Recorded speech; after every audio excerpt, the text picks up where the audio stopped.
Hello, everyone, and welcome. My name is Frank Buchholz. I am the host for our candidates panel this morning. It's a live virtual town hall with representatives of 3 of the federal political parties. I am joining you today from my home in Surrey, BC, and I would like to begin by acknowledging that the land from which I am joining you is the traditional and unceded territory of the Kwantlen, Katzie, and Semiahmoo First Nations. I thank them for having cared for this land. Of course, we are meeting virtually today from many locations across BC and Canada.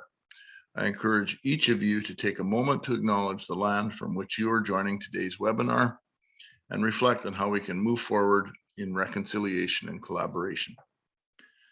Thank you to everyone who is joining us this morning, and we especially thank the representatives of the 3 federal parties and their candidates, the candidates who are here.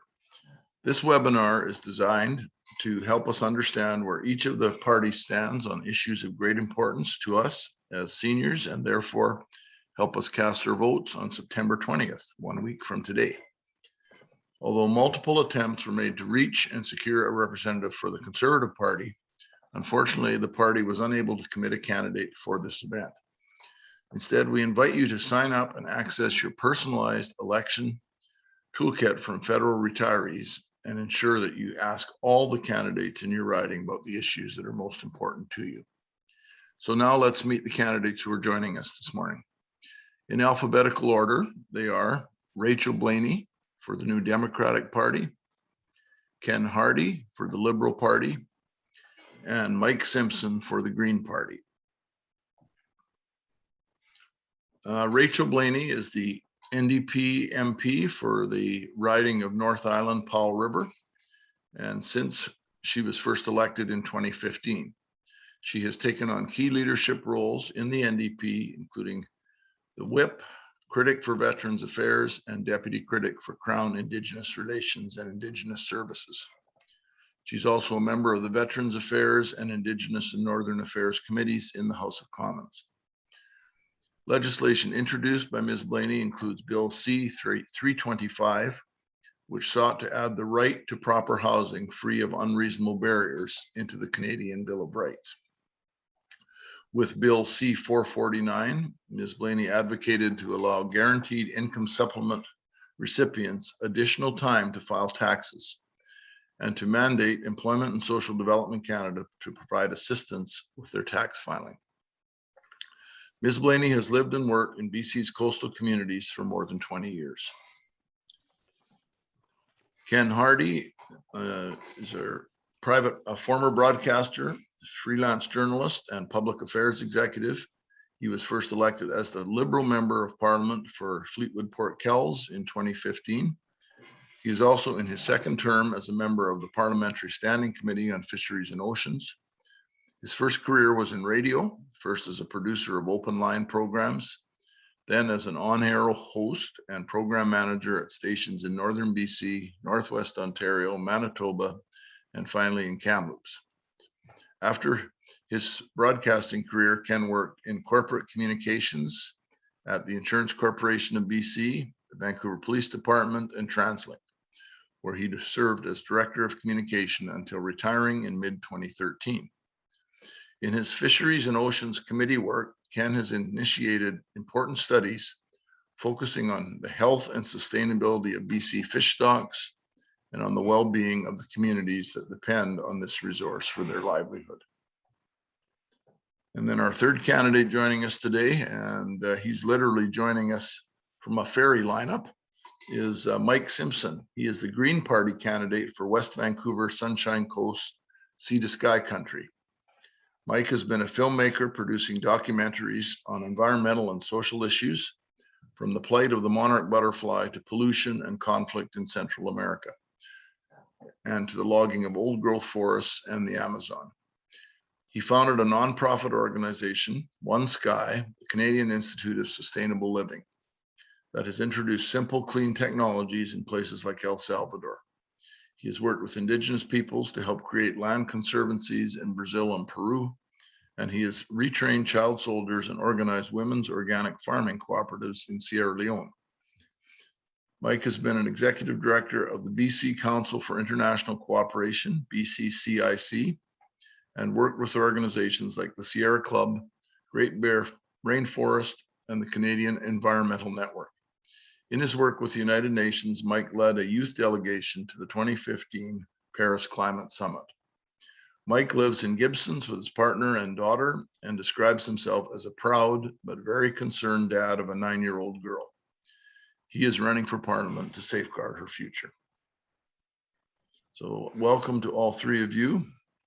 And I want to mention that our town hall is being hosted by the National Association of Federal Retirees and the Council of Senior Citizens Organizations of BC. I will now ask Ian Spence, the president of the Fraser Valley West branch of the National Association of Federal Retirees, to make welcoming remarks. Good morning, everybody. First of all, I'm speaking on behalf of Sheila Pither of the Council of Senior Citizens Organizations of BC. She wants to welcome you to the webinar and to thank our guests from the Liberal, New Democratic, and Green parties who have agreed to meet with us today. COSCO and the National Association of Federal Retirees have worked together to prepare for this opportunity where we can meet the candidates and ask questions about issues of great significance to the voters. Just a brief word about COSCO. We're an umbrella organization with 65 affiliated senior groups and many individual members. We're celebrating our 72nd anniversary this year. And over all that time, the purpose has been the same: to protect and improve the well-being of seniors. COSCO is nonpartisan, but they're politically aware. And the motto of the organization is, "Don't plan for seniors, plan with them." And on behalf of the federal retirees, my name is Ian Spence with the Fraser Valley West branch. The association has 170,000 members nationally, active and retired members of the Federal Public Service, the Canadian Armed Forces, the Royal Canadian Mounted Police, and retired federally appointed judges, their partners, and survivors. This includes 24,000 members in BC and the Yukon.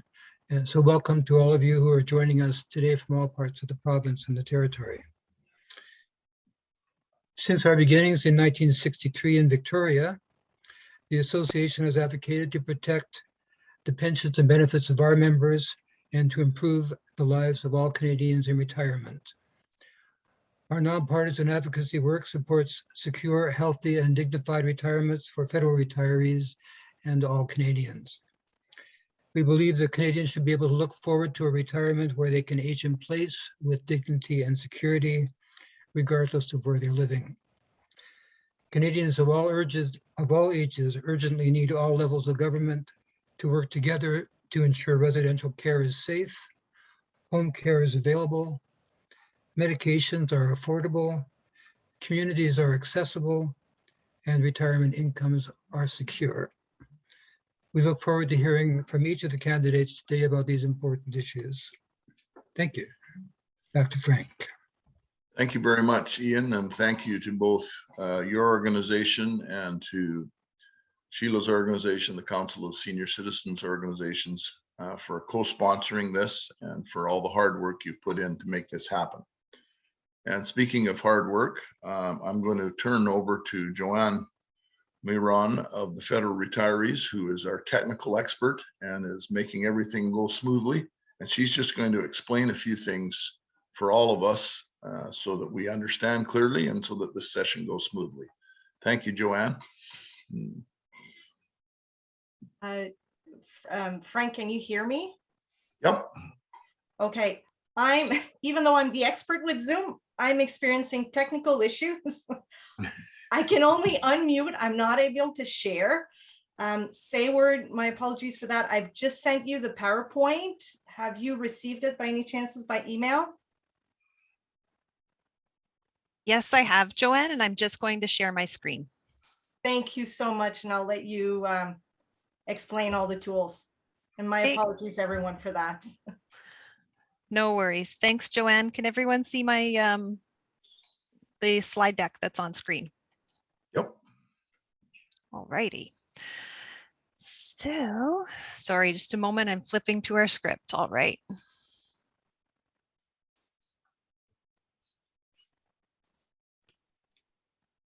There, thanks for your patience. So please note the webinar is being recorded and will be emailed to everyone who registered for the town hall a little bit later this week. While we share these screenshots, you'll notice the speaker's video box as well. If the box hides some of the images that we're sharing, simply minimize it by clicking the line in the top left corner or move it by dragging it with your mouse elsewhere on your screen. To exit or enter or exit rather full screen viewing on your device, click the button labeled Enter or Exit Full Screen at the top of the right-hand corner on the Zoom window. All attendees are in view mode only, which means you'll only be able to see the presenters. If you would like to ask a question during this webinar, click the Q&A button at the bottom of your screen to open the Q&A window. From the Q&A window, you may type your question in the box and click the Send button to submit your question. Note that all questions that we will answer during the webinar will appear above the question box. We'll be answering questions at the end of the presentation or at the end of the panelists speaking, but please type them in as you think of them. I would also like to point out that you can vote on questions that have been submitted by clicking the thumbs up icon. This will help our team understand what you most want to know about from the candidates today. If you see a question you'd like to have answered, please click the thumbs up icon. The chat option at the bottom of your screen is unavailable, so please be sure to use the Q&A feature to submit any questions you may have. Should you need to leave the webinar at any time, simply click the red Leave button at the bottom right corner. Frank, back to you. Thank you very much, Sayward. Much appreciated, and hopefully that works well for everybody. This is a great opportunity to discuss this with a provincial audience. And so let's get started. So for today's virtual town hall, each candidate is going to be given the opportunity to make opening remarks. We will then move into the question and answer portion of the town hall, and we'll start out with questions from our organizing groups. And then we will take those questions that Sayward just referenced that you can put in the Q&A, and we'll do as many of those as we're able to. And then after that, each candidate will provide closing remarks, and we will be wrapping up at 11:30. Candidates, you're permitted 2 minutes for opening remarks and 90 seconds to respond to questions. There will be a signal given when 30 seconds remain in your allotted time, and we've already gone over that with the candidates.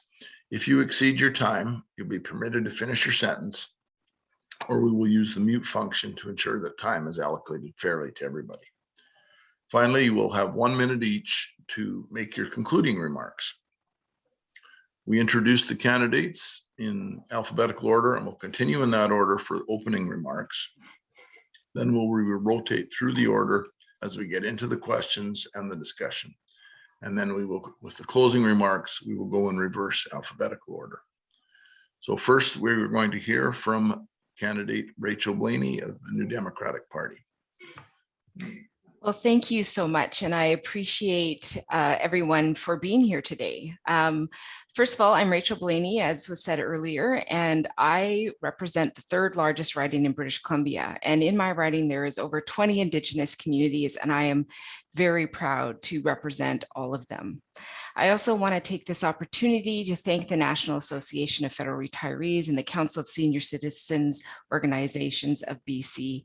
I appreciate deeply the work that you do and respect how integral you are to the process of democracy and bringing forward the issues that matter to so many. I have worked with these groups when I was the seniors critic for the NDP, and of course continue to work with the National Association of Federal Retirees in my role as spokesperson on Veterans Affairs. For my part, I think today that I'll just talk a little bit about the work that the NDP has done, and specifically some of the work that I've done, especially in the two roles that I just mentioned before. First of all, I just want to say that I'm a strong supporter of having a national senior strategy. You know, as I looked around this country for the last 10 years, we have been talking about workforce development and what's going to happen when the baby boomers are retiring. But what we haven't been talking about is the next steps we're going to take as a country as people retire and as that expertise moves into a different function in our communities, and how we'll support that. As a person who represents a more rural and remote riding, one of the things that has been very concerning to me is watching as things fundamentally change. I remember in 2015, when I was running for the first time, talking with somebody in our community, one of the communities I serve, that worked with people who were at risk of homelessness. And he said to me, for the first time in all these years that I've done this job, 15 years, we are now seeing seniors in our community that are at risk of homelessness, seniors that are couch surfing. And sadly, that's the story I continue to hear. So we have a lot of work to do. And I hope that today we talk about that meaningful change that we need to see. And I think my 2 minutes are up, if I am correct. Okay, well, thank you very much, Rachel. Now I would like to welcome Mike Simpson of the Green Party for his opening remarks. Thank you. Equally thankful for this opportunity to speak to people. I was stepping in for Elizabeth May, who would need no introduction. I might need an introduction because the first time I'm in politics. So I'm in West Vancouver, Sunshine Coast, Sea to Sky country, also a very large riding. And what I wanted to say this, by the way, this is also, I'm broadcasting from the ferry terminal, which is on Squamish territory, which is also unceded. And I'm also very grateful as I go through this riding to be able to be involved in this riding on unceded territory.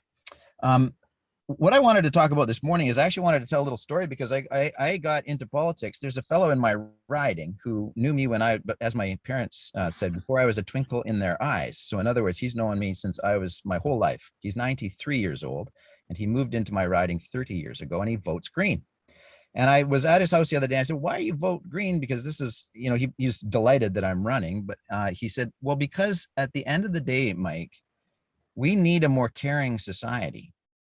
And this is interesting because I've had to go through the process with my mother aging now, and she's 83 and has just been hospitalized this summer and is now going through the process of being able to get back into independent living. And I've been able to witness what is it like from the inside. For example, for Rudy, who's 93, who wants to age in place with dignity and respect, and he's trying to stay independent as long as he can. And we know seniors want that. And what does he want from the political system to help him to be able to live out his life as independently as possible? And the same thing is true of my mother. She also wants to do the same thing. And I understand most seniors do. I'm actually now 56 years old and, you know, you're allowed to retire at 55 and so on, apparently. And that whole prospect of how do I want to spend the next years of my life, next few decades, it's also a matter of wanting to live with as much dignity and independence as possible.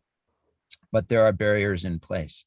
And what we've seen in the last year and a half is just how serious that gets. It struck me waving at my mother when she was in hospital from the outside of a lawn that something is wrong in society, that so many of our elders have died during the COVID outbreak. And that's something we absolutely need to review.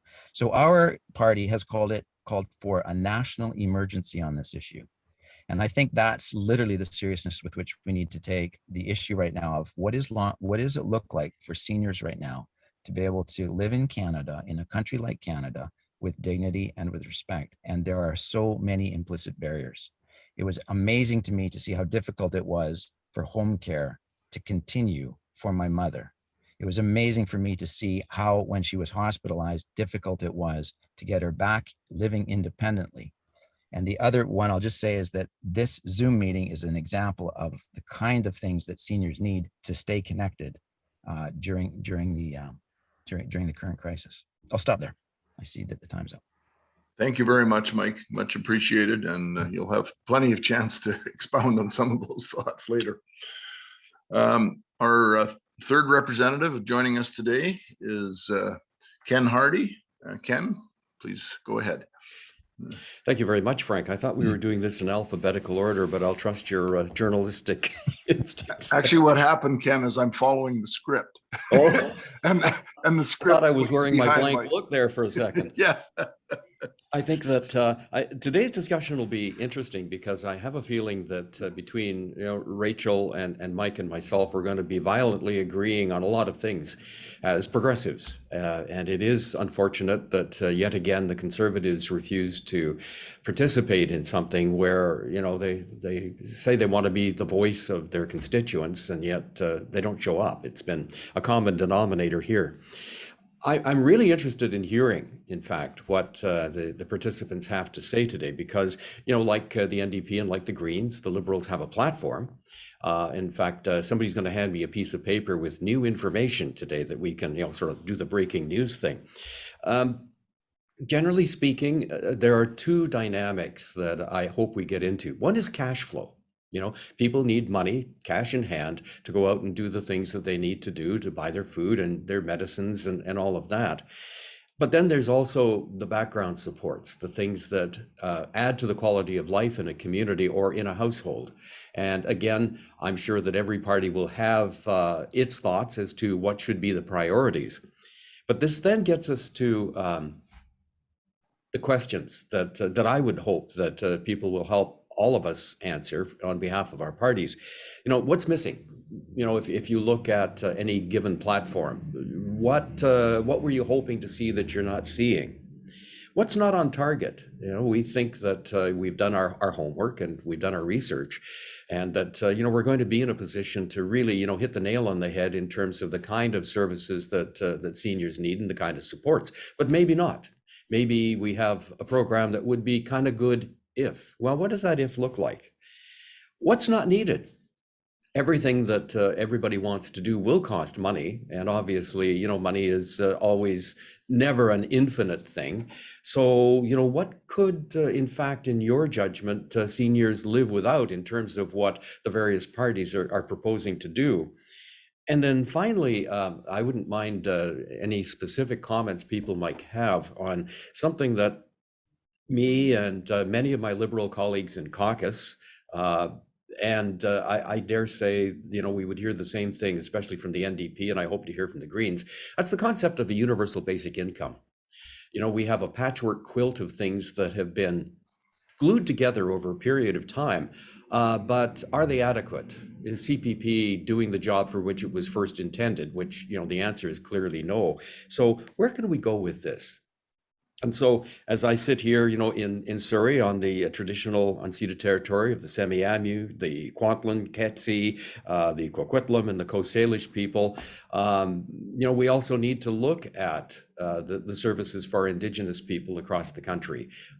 Where are they? And in general terms, they should be better taken care of, but we know that there are gaps there too. So a lot of ground to cover, and I'm going to stop there and let the program continue. Good. Well, thank you very much, Ken. And again, we will be addressing many of those topics as the meeting proceeds. We're now going to move into the question and answer portion of this town hall.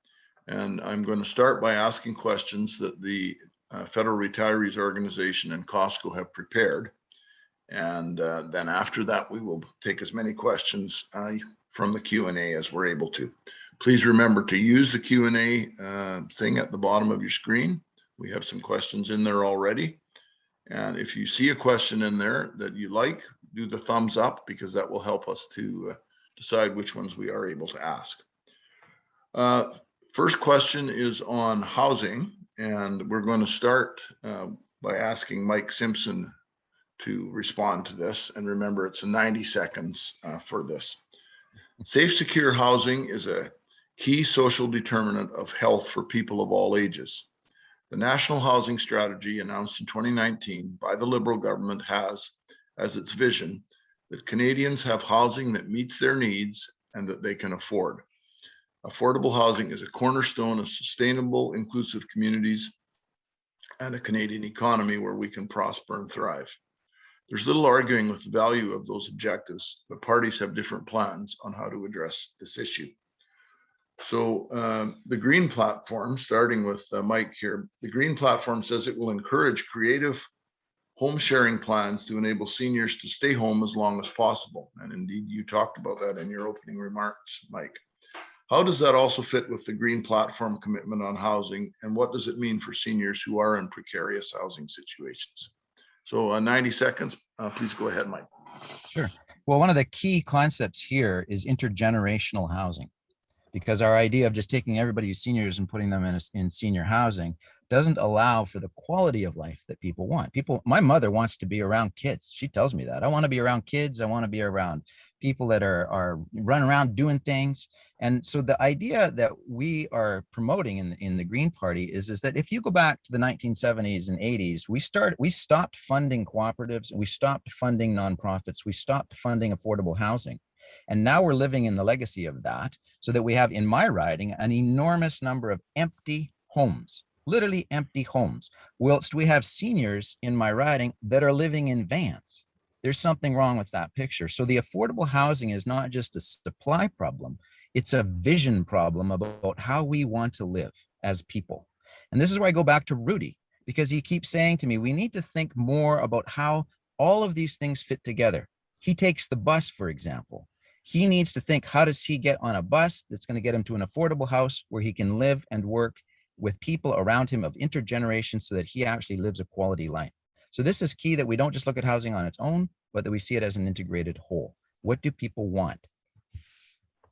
Good. Thank you very much, Mike. Our next participant will be Ken Hardie of the Liberal Party. Ken, the Liberal platform says its government will build 100,000 affordable homes over a decade, along with a selection of conditional incentives for home buyers. Where do seniors fit into the Liberals' commitments on affordable housing? Well, seniors fit in largely in about three areas. First of all, affordable housing for seniors who are precarious or in a precarious situation. And there are two aspects of our program. One is a rapid housing initiative, which is putting units in place almost immediately or within the next few months till the end of the year to get the most desperately situated people with a roof over their head. We put millions of dollars into British Columbia, millions of dollars here into Surrey to build new units. And again, some of those will be coming to seniors. But I think we also need to look very carefully at the kind of services that will help keep seniors in their homes. So that's where caregiving and some of the other things, public transit, all of those things that will add to the quality of life and add to the housing security of people are all part of what we intend to do. And then we get back to the cash flow issue as well. And, we have plans to boost the guaranteed income supplement, as well as to move forward with incomes, the OAS increase for people 75 and over. So there's a whole variety of things, both in terms of money on the table, but also the services that back them all up. Very good. Well, thank you very much, Ken. And our final respondent to this first question is Rachel Blaney of the New Democratic Party. The New Democratic platform includes an ambitious and many would argue necessary commitment on affordable housing, including 500,000 new units over 10 years, and in the meantime, a rental subsidy. How would the NDP plan ensure that seniors have access to safe, affordable housing?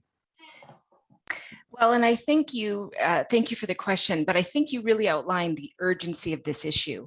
I live in rural remote communities, and we are dealing with seniors every day that are being removed from their house for one reason or another. And I want to be clear, if you look at the statistics, it's a very small percentage of seniors who actually live in any type of facility. The majority of them do stay in their home or with families. So what we want to see is affordable housing out the door quickly. We need to make it as accessible and as quick as possible. If you look at the plan the Liberals have proposed, it's like the emergency is coming, but it isn't here. If I live in rural remote communities where we have people calling our office regularly who are at risk of homelessness, that are seniors, talking to seniors who have they're in a wheelchair, finding accessible housing. So one of the plans for us, of course, is the 500,000, but it's also making sure that local communities have the ability to access these resources and make sure they're building what makes sense for their region. I think that's highly important, especially when I look at my area where our smaller communities, we're seeing a lot of seniors as their health is getting more fragile, moving to the bigger communities in my riding, and healthier younger seniors moving the opposite way, but they're both losing all of their social infrastructure. And I think we need to value that just as much as we value the cost of housing. So I think the other part is, of course, the NDP's commitment to universal basic income, starting with seniors and persons living with disabilities. I think we really need to look at how we can lift seniors out of poverty. Thank you. Thank you. Our next question that our organizers have put together is on the subject of long-term care. During the COVID-19 pandemic, deaths in long-term care facilities have been disproportionately high, and there have been horrifying reports of neglect and abuse as residents, in an effort to keep them safe, were kept in solitary confinement in their rooms for months. All this points to the urgent need for alternatives and improvements in home care and community care services, and for a comprehensive strategy to support older Canadians in their determination to age in place at home, from staffing through to infrastructure. Health is a shared responsibility between federal, provincial, and territorial governments, and COVID-19 highlighted catastrophic failures in the current long-term care system. What will long-term care look like in the future if your party wins the election? How will your party work with the provinces to promote a senior strategy? And we will go to Ken of the Liberal Party first to respond to this question. Well, I think this is something where Rachel and I will probably be almost entirely on the same page. I have no problem with the private sector running, very high-end, almost resort-like seniors services, and facilities. But I do have a problem with the for-profit sector being brought in to, quote, bring efficiencies into the kind of long-term care facilities that we saw under extreme stress during the pandemic. So I don't think we should have the private sector there. I think government has to step in and do that job again. And this is something that I'm talking about within my own party, because I'm not sure that, we have our own people across the finish line, but you have to know that many in the Liberal caucus are there. We're just announcing today, in fact, we're going to offer a rebate for families who want to add a new unit to their homes to accommodate a family member, because a lot of seniors will end up living with their family. This is a very common thing, particularly in our South Asian community, where you see the big houses in Surrey. That's the sign of secure housing. So the stresses and strains aren't necessarily as acute in my riding as they would be in Rachel's. But at the same time, we do have to take a 360-degree look. Long-term care facilities, the facilities themselves, the way they're staffed, how that staff is trained and paid, all needs to be on the table in a strategy that really moves the needle and improves things. Thank you very much, Ken. Now we will go to Rachel Blaney of the New Democratic Party. Well, thank you. And I think this question is incredibly important. And, I talked to some of the military folks who walked into those institutions and helped seniors in profound ways, and they are traumatized by what they experienced and saw. And if you think of the training that they take, what they must have seen is beyond horrifying. The NDP is committed to stopping private care. And I recognize not all private care is bad, but it leaves too much to chance. And of course, what it does mean is often care is in competition with stakeholder funds, making sure that you're paying out your stakeholders. And when you look after the most vulnerable in our country, that should not even be a moment of thought. And I appreciate what Ken said, but I also want to acknowledge that right now we do have federal resources from this government going into private corporations who have done terrible during this time, and we need to pull out of that. This goes back to the idea, of course, of also having national standards. We've heard this from seniors across the country, that they'll move a loved one from one place to another province or territory, and the service is provided is completely different. We want to have national standards. But it does go back to that main point that I brought up earlier. We need a national senior strategy. This is something that we should be working with seniors to plan for the future. future, it just makes the most sense to make sure we're getting the best out of everyone across the country, focusing on creating solutions that make sense and really amplify the voices of seniors. Thank you very much, Rachel. And our third respondent to this question will be Mike Simpson of the Green Party. Mike? I'm going to agree with Ken and Rachel on so many things, and also note that it is a shame that the Conservative Party isn't here to be held accountable in this kind of a discussion, because we do need that. I agree with you, Ken, on that 100%. Look, universal basic livable income is what we call for in the Green Party, and that would solve a lot of problems here. About 6 weeks ago, I was literally on the streets of Saskatoon trying to find my mother a place, and it was shocking for me to see the difference between if you have private care and if you don't have private care. And I can afford, and our family can afford, private care for my mother, but I was pretty alarmed when I went to some of the other facilities to check them out. And I'll give you one in particular where basically I met one of the children, and she's locked out from seeing her mom, and she doesn't know what's going on inside. And it's a bit of a nightmare for families and for seniors if we don't have a national standard. We absolutely need a national standard. It's being called for right now. The Canadian Standards Association is looking into this, but we should have been doing this a long time ago to make sure that nobody has to worry that there's a substandard for your parent. We're living in Canada and we take for granted that you can go to the hospital and you can get a standard of care, and we don't have to worry about that. We should have the same assurance that our families are absolutely secure no matter whether it's private or public, or what kind of a facility or what kind of a long-term care situation is going on. We should absolutely have a standard for that. And we need that immediately, not in 6 months or after a long-term commission or something. It needs to be put in place immediately. Thank you very much, Mike. Our third question from our organizing committee is on the subject of pharmacare. Both Costco and the federal retirees advocate for the implementation of a national pharmacare program. NDP MP Peter Julian introduced a private member's bill on pharmacare that went to a vote on February 25th of this year, and it was defeated 32 to 295. All the New Democrat and Green Party members voted in favor. Reports say that the bill, if passed, would not have committed the government to specifics. It was a statement of principles in keeping with the report done by the Advisory Council on the implementation of national pharmacare to guide the government in future negotiations with the provinces and territories on implementing a pharmacare program. While we don't have Mr. Julian with us today, we do have his colleague, Ms. Blaney of the NDP, with us, and we can ask our other panelists why they voted as they did. Ms. Blaney, let's begin with you. How would an NDP government approach pharmacare? When would we see it come to fruition, and how would it be paid for? Well, thank you. This question is incredibly important. And, our plan is, of course, to make sure that we're taxing the wealthiest 1% across this country to see investment. But I think the other part when we talk about pharmacare is how much of an impact we're seeing across Canada because we don't have a pharmacare program.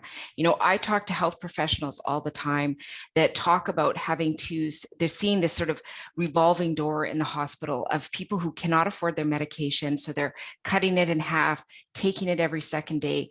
Their health deteriorates and they're back in the hospital again. And so it's very expensive to keep this cycle continuing. So really what we're talking about is making sure that we're spending our money the best that we can. The other thing that's so important about a national pharmacare is that collective buying and bargaining. Right now, provinces and territories are purchasing individually. We're not using that combined effort to make sure that we get to the next step. And it is frustrating for me. The reality is we have had this promise for over 25 years from the Liberals that we would have a national pharmacare program in our country. I think Canadians want to see it happen. When you talk to seniors who are cutting their medication in half, when you talk to families who have children who have to not give their children the medication that they need because they can't afford it, you know how urgent this is. And the long-term health impacts are not fair and very, very expensive. Thank you for that. Thank you very much, Rachel. Next, we'll go to Mike Simpson of the Green Party. Sure. Well, we supported this program and have advocated for a pharmacare program for some time. And obviously, if we're going to be, we actually say that we should establish a crown corporation that would do the bulk purchasing and distribution of drugs in Canada. And for good reason, because A, it would be a lot cheaper, less expensive. But we could also regulate and make sure that drugs are actually dispensed to seniors in a proper and caring way, not based on the private sector, but based on the public interest. And that's pretty important. You know, like when I was talking to my mom and I was like, what is this list of all these drugs that you got? And there was drugs on there. I was like, why don't we have a program to pay for this? She says, well, I do kind of have a program, but I have to fill it all out. And it's so complicated that I just give it up. I gave up. And I said, well, that's not a valid system. If my mother cannot figure out how to get the reimbursements and so on, it should just be free, period. Now, the question is, where does the money come from? And what I say to the other parties is, why are you willing to spend $77 billion on F-115 fighter jets when we could actually have a pharmacare system? And these are the choices that in Green Party we point out all the time. If you're not going to pay for one thing, I mean, if you're going to pay for one thing, you need to find money from somewhere else. And there are decisions that we're making, like fighter jets, which are totally ridiculous in today's current context, to be trying to do that kind of thing. Thank you very much, Mike. And finally, we'll go to Ken Hardie of the Liberal Party. And just to add to the earlier question, why did the Liberal members vote against Mr. Julian's bill, which would have enabled the government to pursue recommendations of the Advisory Council on the implementation of national pharmacare? Well, I think the key thing was that Mr. Julian, and this is a fairly common thing we see from the NDP, is that they don't really put all the pieces together properly. Mr. Julian did not foresee the kind of negotiations that are necessary with the provinces, because the provinces would be obliged to also invest in a pharmacare program. We've been working on one. We have a formulary mainly in place. We have pilot programs ready to go. But, you know, I have to push back a little bit against Rachel's comment that the Liberals have been talking about this for 20 years. In fact, in 2005, Paul Martin had a pharmacare program ready to go. We had an early learning and childcare program ready to go. We had reconciliation with First Nations ready to go. And what happened? Jack Layton of the NDP and Stephen Harper of the Conservatives defeated that government. And thanks to the NDP, we ended up with 10 years of Stephen Harper, and everything, of course, was put on hold. You know, we would hate to see that happen again this time. But it is difficult when Mr. Singh says that, you know, he can work with the Conservatives. No, that's not going to get us where we need to go. We do have a plan. We are moving it forward, maybe not the same way as the others would see, but in a way that will work. Thank you very much, Ken, for that response. And we'll be looking to our audience members for questions, and we have some in there. I just want to remind them to use the Q&A function, which is down at the bottom of your screen, and do the thumbs up, and we're going to take a look at those. So that'll allow us to determine which questions we're able to ask. We will be sticking to our timing pretty closely, so we'll be able to ask questions and receive answers till about 20 past 11, and then we're going to have the closing statements. So we have one more question from our two more questions from our organizing committee. The next question is on veterans, and I'm going to ask Mike Simpson of the Green Party to reply first. Veterans of the armed forces and the RCMP and their families have put their lives on the line, and often on hold, over many years of dedicated service to Canada. Transition to civilian life can be especially challenging for those dealing with illness, injury, or trauma. The move into the civilian medical system is often marked by difficulty finding family doctors, long waits, and incomplete or missing medical records.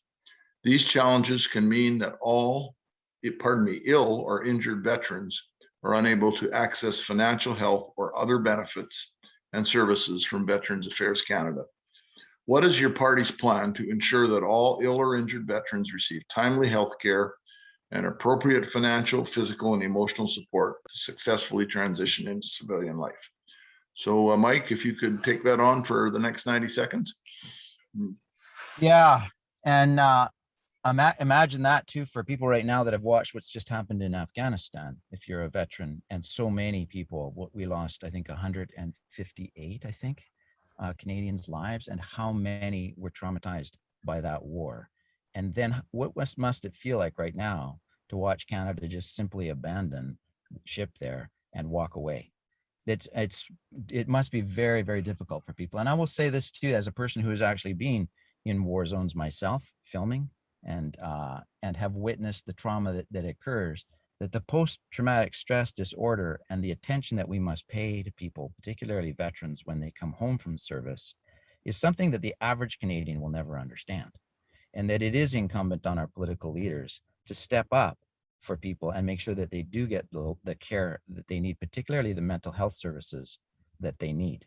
And I say that particularly listening to Romeo Dallaire, because we were both in Sierra Leone during that war, and you've heard what he said on this matter. So the Green Party looks at this as in terms of holistic healthcare, and that we absolutely must support our veterans, particularly in mental health when they're returning from places like Afghanistan. I see my time's out. Thank you very much, Mike. And now we will go over to Ken Hardie of the Liberal Party. The Veterans Affairs budget, and of course, you know, the federal government is quite often involved in providing funding that, you know, it's the catalyst that makes things happen. We boosted that by $11 billion in our first term between 2015 and 2019.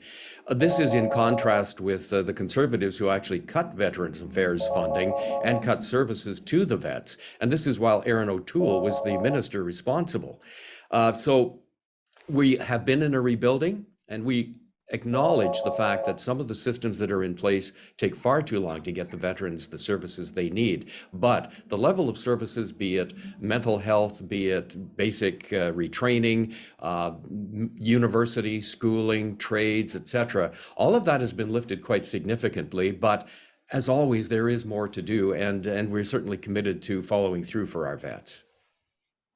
Thank you very much, Ken. And Rachel Blaney, over to you. Well, thank you. And of course, this is a file that I've done a lot of work on. First of all, we know that the disability pension wait times are ridiculously long, and we have tens of thousands of veterans claims that are still unheard. I've worked with veterans who've waited over 2 years to have these addressed. I asked the Parliamentary Budget Officer to do a report to look at what was happening in Veterans Affairs and what was the cause of the backlog. The Parliamentary Budget Officer was very clear. There needed to be more hiring to make sure that they were processing. If they wanted to catch up, he said, if you hired several hundred more folks, we could get caught up within a year, and then make sure that there was a baseline to continue to be able to process these.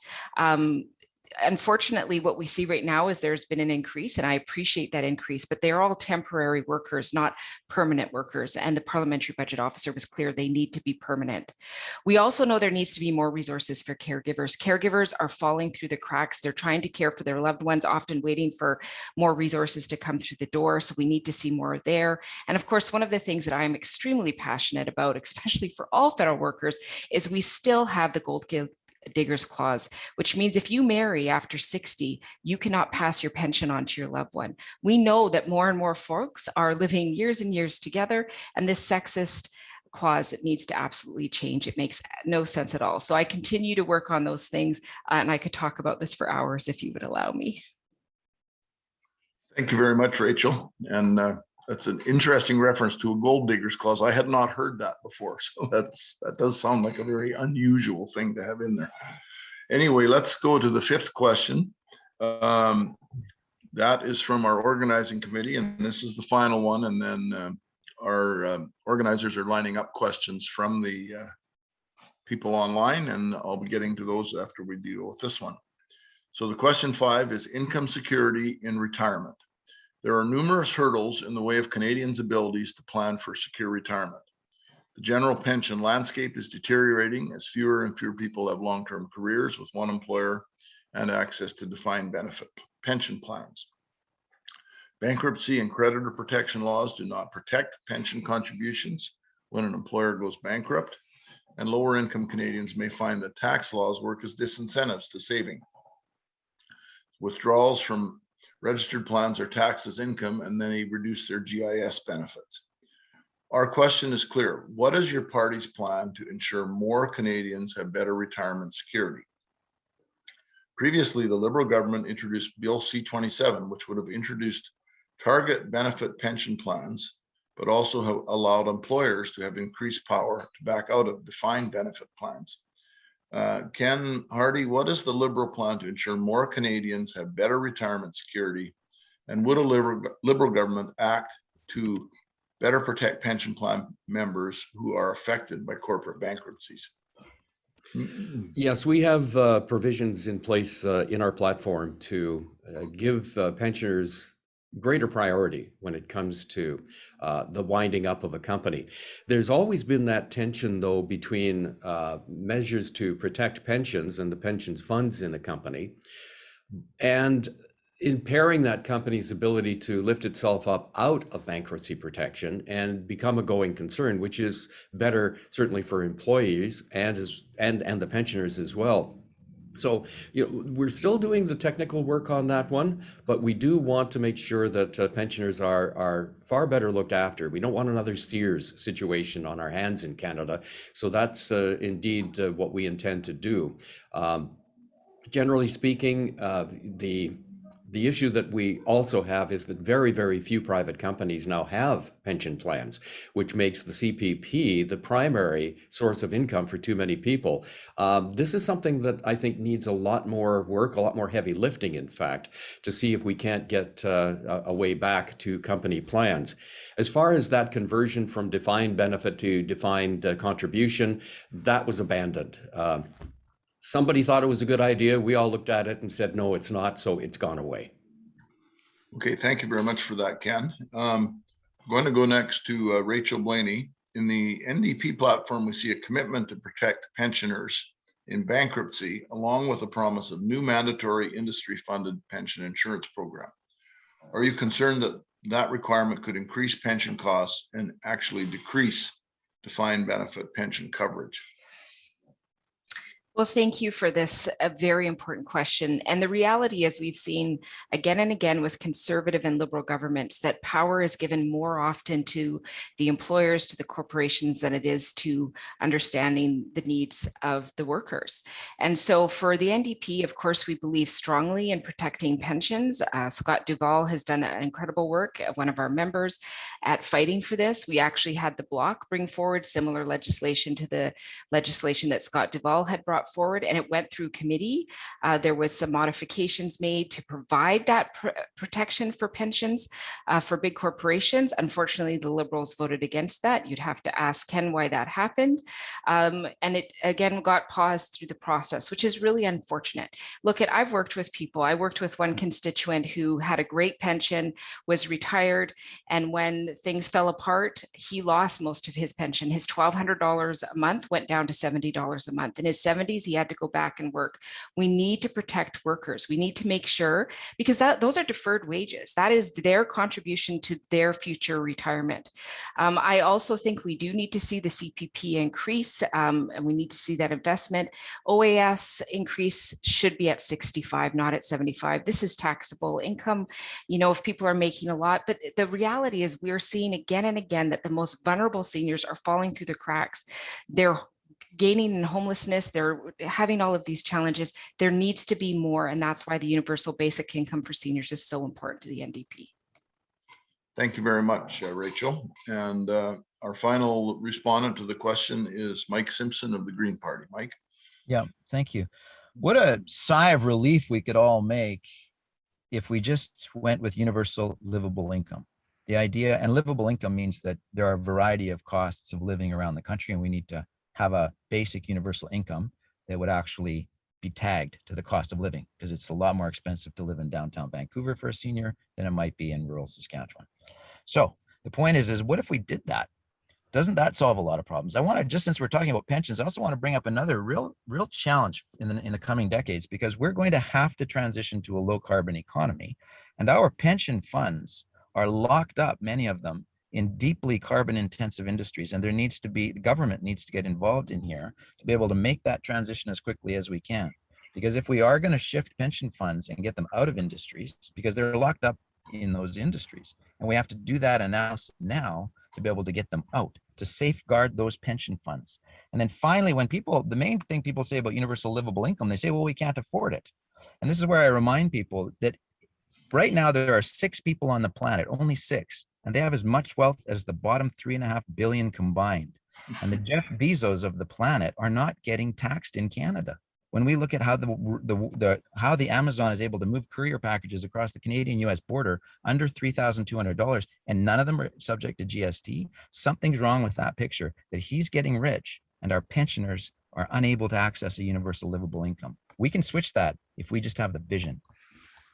Thank you very much, Mike. Now we're going to go to the questions from the audience. Thank you to the audience for so many questions. I'm sorry we won't be able to get to all of them, but we're doing our best to ask as many as we can. The first question is from Grace in Vernon, from the territory of the Silix people. She asks all three of our candidates, and we're going to ask Rachel to start with this. What is your position on removing profit in long-term care, and will you commit toward federally regulated and enforceable long-term care national standards? Well, thank you for this question. Absolutely. I agree with both of those. You know, as I have a mother who retired, was a young retiree and had a massive stroke. And, you know, we got her back in her home. She was renting, and then she was evicted, and I just look at these realities. And so she lived with us for several months and then moved into assisted living.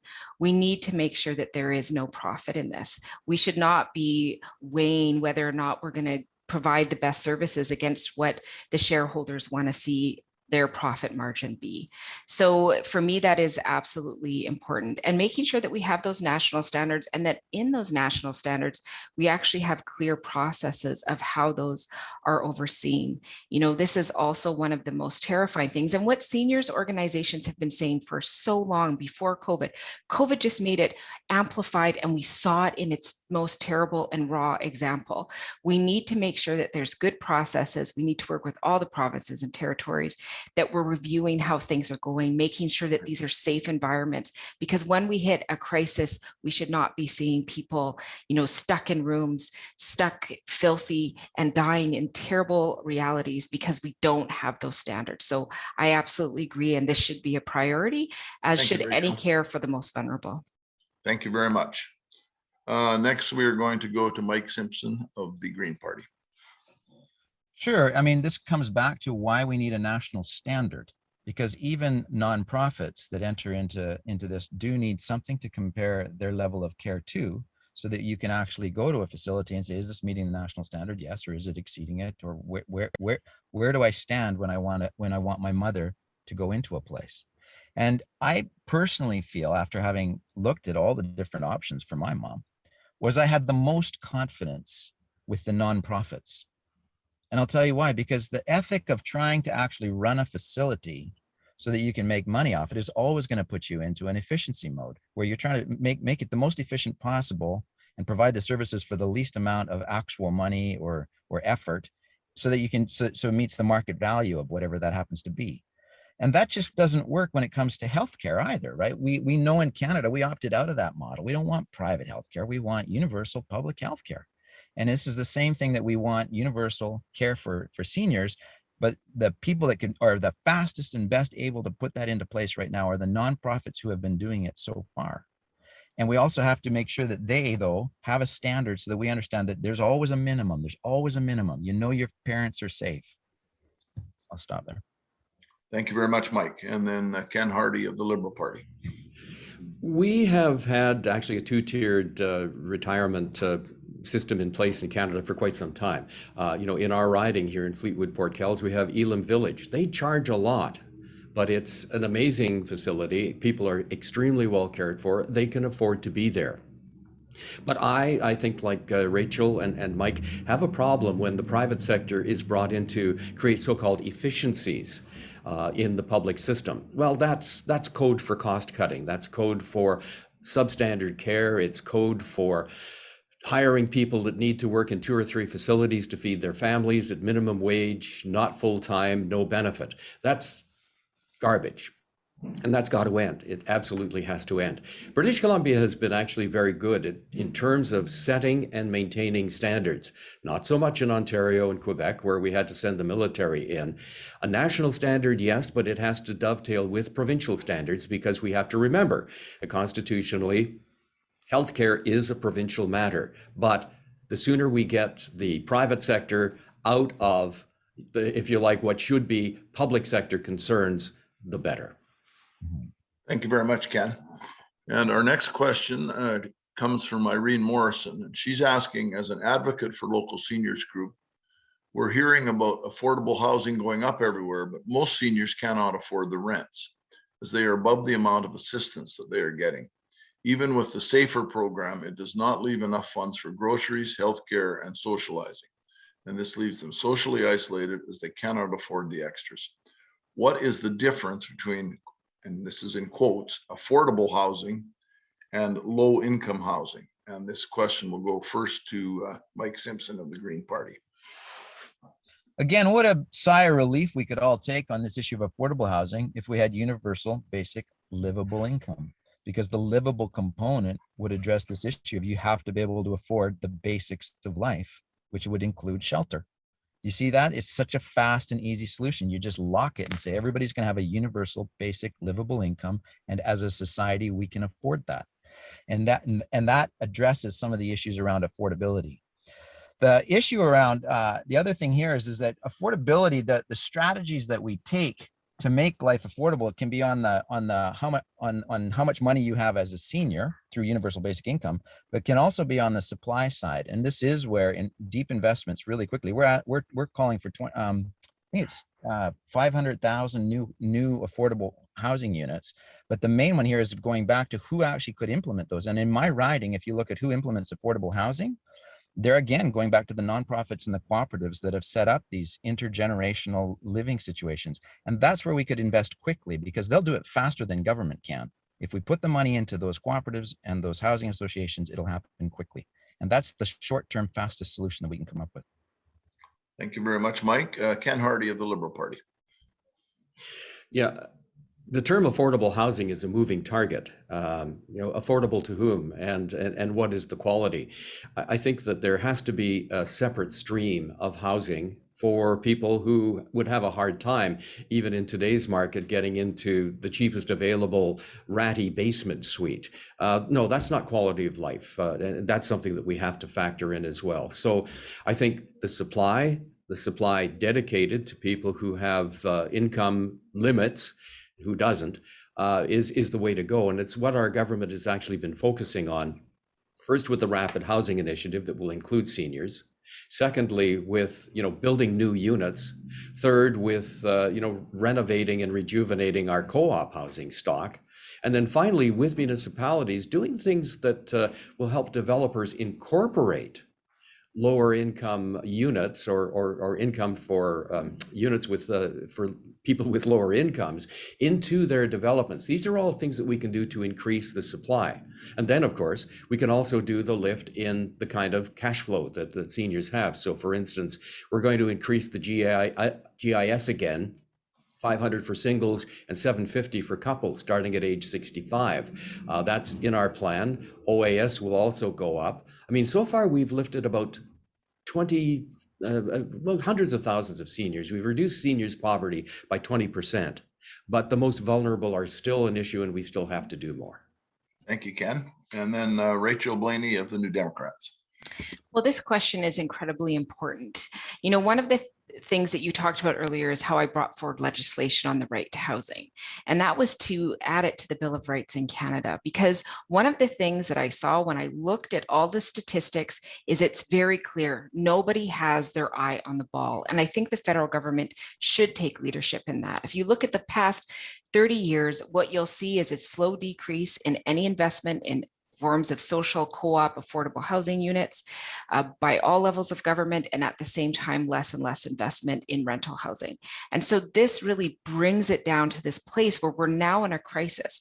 I am in a rural and remote community, and all across my riding in these communities, we are seeing seniors at high risk of homelessness because there is nothing affordable. The NDP's commitment is, of course, for 500,000 units to be making sure that the strategies are looking at percentage percentage of income. I think that's important. We need to make sure that it's affordable, and that's one of the best ways to do it, because we're seeing a lot more private investment, some supports from government to build those units, but often they are not affordable. And this is the biggest concern, making sure it's affordable and making sure it's accessible. I think accessible housing is something we need to see more of an investment in as well. Thank you. Thank you very much, Rachel. The next question, and this is from a number of people who are tuning in today. They would like to know your party's position on electoral reform. And first we will go to Ken Hardie of the Liberal Party. Well, of course, famously, Justin Trudeau said that the 2015 election would be the last first past the post. I would imagine he'd want that back, to be honest with you, simply because when we got really into the weeds on electoral reform, and I think it was Peter Julian of the NDP, in fact, that headed up the committee that went across the province, or the country rather, to look at it. He found that there wasn't the appetite that we thought there was for that kind of change. Quebec definitely was against it. So were the prairie provinces, and the whole issue turned out to be very divisive. And so we abandoned it. Simply put, there was not the national support for it. Any evidence that we needed would have come right from BC. We've had 3 cracks, I think 2 or 3, at bringing in electoral reform here in the province. They've all been rejected. So good idea. I don't think we should let it go, but there's clearly a lot more work in education to do before we get Canadians ready for that question again. Okay, thank you, Ken. Rachel Blaney of the NDP. Well, I am absolutely supportive of electoral reform. I think, if you look at all of the information out there, it's very clear that when you do things that actually mean that every vote counts across the country, you have more engagement with the electoral process and with democracy itself. I agree that we need to do a lot of work in terms of education, but I want to point out that it was actually an NDP member that brought forward a motion in the Procedure and House Affairs Committee to actually have the review of having a National Citizens Assembly on election reform. And I think that's really important, because when you actually bring citizens together to start doing a lot of that work, the education, the conversations, it really has a huge impact. In my riding, I did several, of course, the 3rd largest riding in British Columbia. I traveled around to a lot of communities, and I had conversations with them about what the different types were, what kind of thoughts that they had, and what really were the values that mattered most to them. And I will never forget, I sent out a report to my riding, and it landed on their doorstep about 3 days after the Prime Minister made the announcement that they would not be moving forward. I have never received as much mail where people were frustrated because they didn't have a chance to share their voice and share their opinions on this. So the NDP support this. We were the ones who brought forward the motion in the House of Commons, and we think the dialogue must continue because action must be taken. Every vote should count in this country. Thank you very much, Rachel. And Mike Simpson of the Green Party. Well, the Green Party has long argued for proportional representation. And by the way, the Prime Minister didn't just promise it, he promised it over 600 times. He said this will be the last first past the post. 600 times he told Canadians that during an election.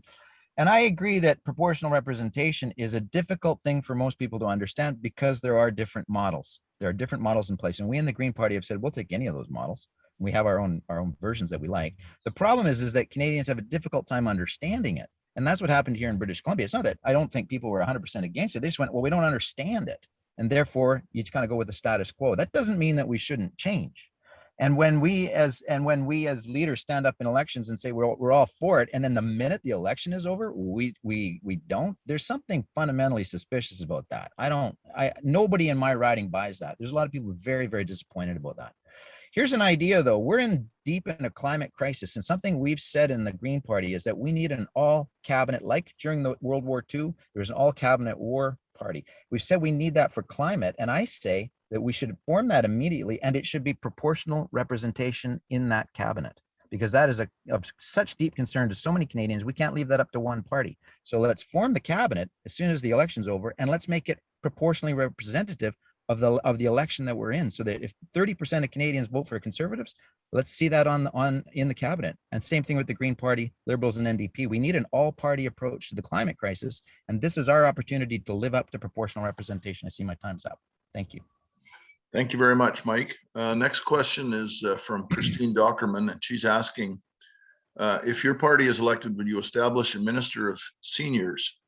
This ministry would be needed to launch, establish, and monitor with provinces and territories, long-term care and community care standards, strategies, and results on an ongoing basis to ensure quality care and independence. Do you agree? And this question will go first to Rachel Blaney of the NDP. Well, I absolutely agree. Right now, we do have a minister of seniors who has absolutely no budget and no ability to do anything of her or his own volition. And that's very concerning to me. I appreciate that that role is there to amplify, but without that ability to really look at what next steps that they can take individually, that department is not existing. You know, and I think it is really important because as the NDP has said over and over again, we need to have a clear, concrete national senior strategy. We need to be getting experts and seniors across this country together to create solutions and to amplify solutions that are working in different regions. This is so important, and we need to have a minister that actually has the ability to facilitate, support that. I think this is so important because I think of the work that I've done around my guaranteed GIS bill, where I just said it was a simple bill. Look, every year, I remember my first 2016 July of being elected, when we started getting these calls from seniors who said, I didn't get my GIS this month. I got my taxes in late. Somebody was sick. You know, I was having a hard time and I couldn't get them in. I got them in a few weeks late and now I don't have GIS. I've helped people stay in their house by talking to their landlords to make sure, can you just wait a little bit of time so that we can get that money? This was a simple piece of legislation that would just give every senior across this country who receives a guaranteed income supplement an extra year to get their taxes done. These simple solutions could come from a minister who actually had their own power. Thank you. Thank you, Rachel. Next, we will go to Mike Simpson of the Green Party. Yeah, well, you know, if we have an existing minister of seniors, and the fact that people are asking for one now shows you that it's clearly not on people's radar screen. And one of the questions is why would a minister of seniors be so underfunded, as Rachel's pointing out? Why would that be that they're invisible on the radar screen of Canadians, particularly seniors? And one of the questions here is where are we actually spending our money in society? And one of the things that we keep saying in the Green Party is that if you want to have a well-funded minister of seniors and you want to be able to put money into affordable housing and you want to be able to put money into long-term care, then we're going to have to shift some of our priorities and the way in which we spend money. And that's just a reality coming forward. And one of the things here is that there's a huge opportunity that we keep pointing out in the Green Party, which is that if we decarbonize and stop spending our money giving perverse subsidies to the oil and gas industry, like let's just take $18 billion that was given in perverse subsidies to oil and gas, which is something we don't want in the future because of climate change. And imagine if that money was then put into seniors and the seniors ministry. What if we got rid of the $77 billion that I mentioned earlier for fighter jets and we put that into seniors care? These are the policy options that are taking place in Ottawa. And this is the kind of decision making that we would put forward in the Green Party. Let's put our vision into a more caring society and stop propping up oil and gas or fighter jets. Thank you, Mike. And Ken Hardie of the Liberal Party. Well, Deb Schult has been the minister responsible for seniors. There have been certainly parliamentary committees backing her up. The Liberal caucus is far from silent when it comes to seniors issues. And as a result of that, Deb has been able to deliver special supports to seniors throughout the pandemic, which of course has dominated a lot of the policy making in Ottawa for the last year and a half. We should also not forget the New Horizons for Seniors program. You know, we've had projects funded here in Fleetwood Port Kells up to $25,000 to improve quality of life for seniors. There's obviously a lot in the healthcare budget for seniors, everything from medical health to mental health. So there's no shortage of funding available. The question is it enough, or are we using what we have most efficiently? And these are the kinds of questions that require an ongoing dialogue. And that's where Deb really shines, because she is in touch. She does have the support of the Liberal caucus, and she does have the backing of other ministries and departments that are complementing the work that she does. Thank you very much, Ken. And we have time for one more question from the audience, and then we will go to our closing statements. So this final question, I will ask Mike to respond first. Sen Wang asks, for many Canadians, including retirees, it has been really difficult to find a family doctor. What are you planning to do to genuinely improve this situation and ensure that every citizen can get a family doctor? And so we'll start with you, Mike. Sure, and this is there's twofold. Is having a hard time finding a family doctor if you're living in a city, and then there's a hard time finding a family doctor if you live in rural Canada. And those are two completely different pictures. Having lived in rural Canada and in urban Canada, those are very, very different scenarios. And there's obviously we need more supply of doctors, and we also need to treat our healthcare system workers better. It's absolutely shocking to me right now, watching what's as nurses leave under both COVID and now the strain of having anti-vaxxers at the hospitals. We have to treat our healthcare people with a lot more dignity. It's shameful in my riding, just for example, that the emergency paramedics are paid $2 an hour, and we can't, and they have to, you should see the conditions they're under here. It's crazy. And you would think that the very people that are saving lives in Canada would be treated better. The other thing that we can do here is it's a supply side, but we can also look at, can we rework the certification system for doctors that are coming from other countries? Because we have doctors immigrating from South Africa and other countries, and some of them can get certified quickly and some can't. And there is a process there where we can tighten that up so that we get more doctors on stream who are willing to live in rural Canada and are willing to serve seniors who need that care. Thank you, Mike. Ken Hardie of the Liberal Party. It's a kind of a constant tug of war, I think, between Ottawa and the provinces, because, again, a healthcare issue means that the provinces have the authority, and they bristle at the thought that the federal government is going to come in offering money on the one hand, but telling them how to use it. That said, this is exactly what the Liberal Party intends to do. We will provide over $3 billion to the provinces and territories, but they have to use it to hire 7,500 new, family doctors, nurses, and nurse practitioners. We're also going to build on the growing demand for virtual care. And part of that, which wouldn't automatically connect for most people, is the notion of expanding broadband internet to all our rural and remote communities so that they can get that kind of access. I had a really fascinating discussion the other day with a pharmacist who was telling me that pharmacists can do a whole lot more in our medical system, just like nurse practitioners are beginning to do, to provide the services that where you don't really need to darken the door of a doctor in order to get those services. So there are many different things that can be done. They have to be woven together, though, strategically, and ensured that they're properly funded and properly regulated so that we can take better advantage of what we have. Then we know how to build on that. And that, again, is something that the Liberal Party intends to do. Thank you very much, Ken. And then we will go to Rachel Blaney of the NDP. Well, thank you for this question. It is incredibly important. I think of one of the communities that I serve who does not have a doctor in their community at all. What they do have is a nurse practitioner that comes on a regular basis. But to get that nurse practitioner, they actually had to form a group of staunch and amazing volunteers who book the appointments, who answer the phones, and who are there as reception, because there is no resources for that. So what we're seeing across our communities, especially some of our smaller communities, is volunteerism taking the place of what should be an accessible service to all. So that's very concerning for me. So first of all, the NDP is committed to increasing money to health transfers. I think the reality is the federal government has, cut and cut and cut, but healthcare should be something that all of us can receive wherever we are in this country, and we need to make sure that that's accessible.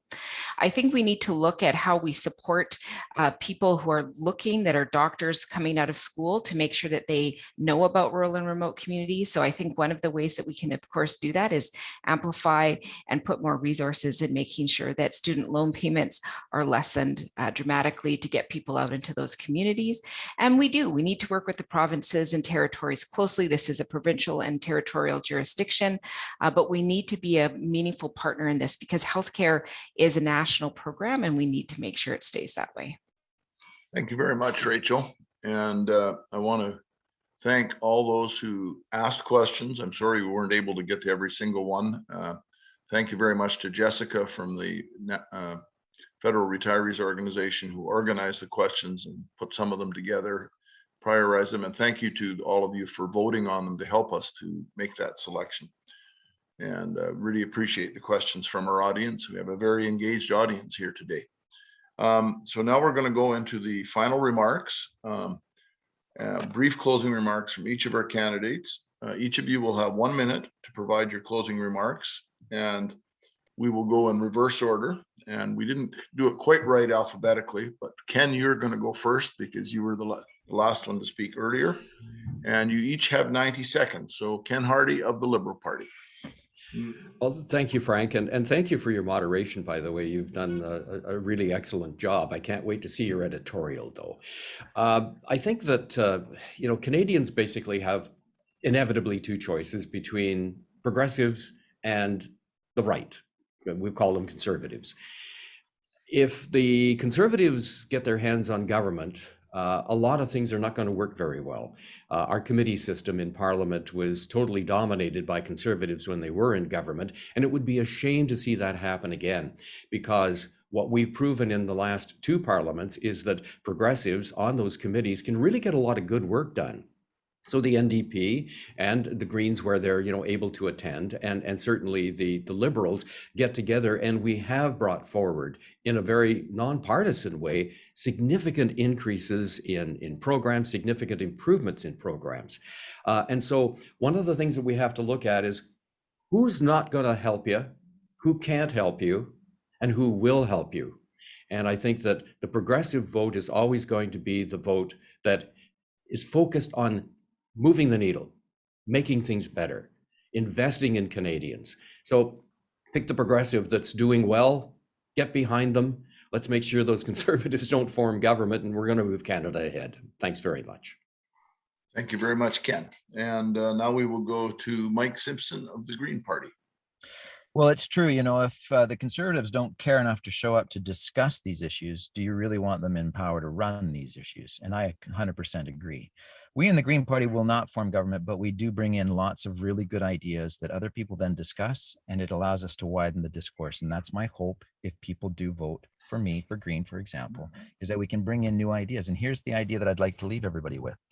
My understanding talking to seniors is that it's not about the money at the end of the day. It's about the quality of life. And we are proposing, the Greens, that we start to adopt a genuine progress indicator to measure the quality of life in Canada, not dollars. Forget the dollars. When I'm older, I want to be able to spend time. Time will be my big thing, with relationships with all of my family and loved ones, to be able to still stay active, to be able to stay mobile, to be able to, those are the kinds of things that we need to measure. Your mobility, your access to your children, your access to time. Those are the things that a guaranteed livable income can square up. Forget the dollars. Let's go for quality of life, and let's shift the program. So that's what we try to do in the Greens, is bring in new ideas. I hope that you will make room for us to be able to come into Parliament to do that very thing, which is to widen the discourse on this. Thank you very much for your time, by the way. It's been a very enjoyable discussion this morning. Thank you very much, Mike. And we especially want to thank you for taking the time to do that from your car while you're in a ferry lineup. That's much appreciated. And our third speaker will be Rachel Blaney of the New Democratic Party. Well, thank you. And I really want to say that I appreciate you as well, Mike. As a person who's from ferry-ridden riding, I know I've spent a lot of time sitting in ferry lineups and on ferries, and it's a great way to meet with constituents. So I'll be always joyful for that. I want to just thank everyone for participating today, and thank you for your work and your advocacy, because it is your voices that we really rely on. The work that I do with seniors and veterans, it has always been such a relief to be able to reach out to major stakeholders and hear the concerns from across the country. And I really appreciate that advocacy. So I want to thank all of you for participating in democracy in such a creative and meaningful way, and for helping me do my work more effectively. You know, I agree, we need to see the progressive vote supported during this time. And I will also say that often as an NDP member, I feel like there are times where I'm dragging my Liberal friends kicking and screaming across a goalposts that I really want to get to. You know, when I think about the services that seniors need, especially during the pandemic, you know, we kept saying we need to see more resources for seniors, because I was talking to so many that were talking about limited incomes, delivery costs, having to pay dispensing fees every month instead of every 3 months. We finally were able to get a little bit of money out to seniors that they desperately needed, but it felt like a long haul. So let's make sure that that progressive voice is getting stronger. And I hope you all vote, because at the end of the day, democracy is so important. Thank you. Thank you so much, Rachel. And I want to thank Rachel, Mike, and Ken, all three of you, for taking part in this session this morning. And I think you're all excellent candidates, and two of you are serving as MPs, have represented your constituents well. And thank you for the hard work and energy it takes to campaign. I think sometimes those of us observing, we don't realize how hard you do work in a campaign. And of course, if you're elected, how hard you work then. So thanks again. Now, that's all the time that we have for our session today. I want to thank the candidates again, as I've just done. And I'm now going to invite Ian Spence, who is going to speak on behalf of both Costco and the National Association of Federal Retirees, to make some closing remarks. And just before I pass it over to him, I want to especially thank the staff members from the National Association of Federal Retirees for their very hard work and extensive effort in setting up this session. For the technical work, we've had a few little technical challenges. They've dealt with those very, very well and very much on the fly, and we really appreciate it. So over to you, Ian. Thank you, Frank. I'd just like to say it was my fault for not having the candidates in alphabetical order. I do know the alphabet, but things happen. On behalf of Sheila, she's asked me to thank the candidates for their commitment to public service and their evident dedication to the welfare of Canadians. She sends this note that she's sure that every candidate realizes that the government that's elected on September the 20th will be charged with the responsibility of post-pandemic decisions that will affect the lives of all of us, just as the virus has done. It's a demanding obligation, and there are promises to keep. She sends her wishes for your good fortune and good health. And for the National Association of Federal Retirees, I just want to take the time to again thank the candidates for being with us and responding to our questions today, and to thank all those members who have joined us from around the province and the territory. Also to take a moment to thank Frank. I've read that he actually retired in 2015 after 37 years as a journalist and 17 of those as the editor of the Langley Times. Among his fellow journalists, he's known as the Sage of the Fraser Valley for his in-depth knowledge of the communities here. But like many of us retirees, he seems to be still working, and I read his frankly speaking commentary in the local newspapers quite regularly. Thank you, Frank, for keeping us on track today. And a big thank to our web coordinator, Joanne Marone, and the advocacy support staff at Federal Retirees National Office. Do be sure to check your emails for a recording of this virtual town hall, and visit our website at www.federalretirees.ca for more information about the federal election, including our priorities. And there's also a letter to the editor template you can use to help make older adult care a priority in this election.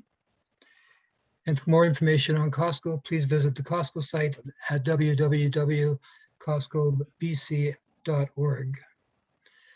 I know that many of you had questions that we couldn't get to today, so we encourage you each to take the time to meet with your local candidates and get the answers to the questions that are most important to you. You can find a list of your local candidates on the Election Canada website, and information there on where and when and how to vote. And contact information for your local candidates is also on the party websites.